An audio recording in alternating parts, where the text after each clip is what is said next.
மதுரையில் ஆசையாக வளர்த்த நாய் இறந்ததால் அதற்கு சமாதி கட்டி வழிபாடு நடத்தும் தம்பதியரின் செயல் நெகிழ்ச்சியை ஏற்படுத்தியுள்ளது.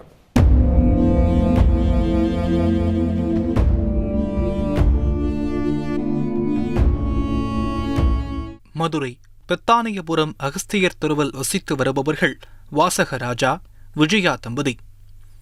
வாசகராஜா கடந்த சில ஆண்டுகளுக்கு முன்னர் தன்னுடைய நண்பரின் வீட்டிலிருந்து பிறந்து 1 மாதமே ஆன நாய்க்குட்டி ஒன்றை தன் வீட்டுக்கு எடுத்து வந்திருக்கிறார். பின்னர் அதற்கு மணி என பெயரிட்டு மிகவும் பாசமாக வளர்த்து வந்துள்ளார்.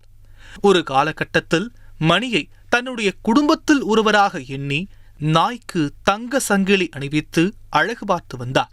இந்த நிலையில் 5 வயதான மணிக்கு திடீரென்று உடல்நலக்குறைவு ஏற்பட்டுள்ளது. கால்நடை மருத்துவமனைக்கு கொண்டு சென்று சிகிச்சை அளித்தும் பலனில்லை.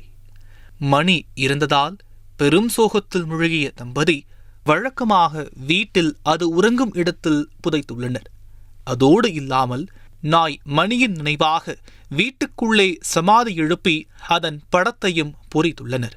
இறந்து போன நாய்க்கு செவ்வாய், வியாழன் நாட்களில் சிறப்பு வழிபாடு நடத்தி வருவது அப்பகுதி மக்களிடையே நெகிழ்ச்சியை ஏற்படுத்தியுள்ளது.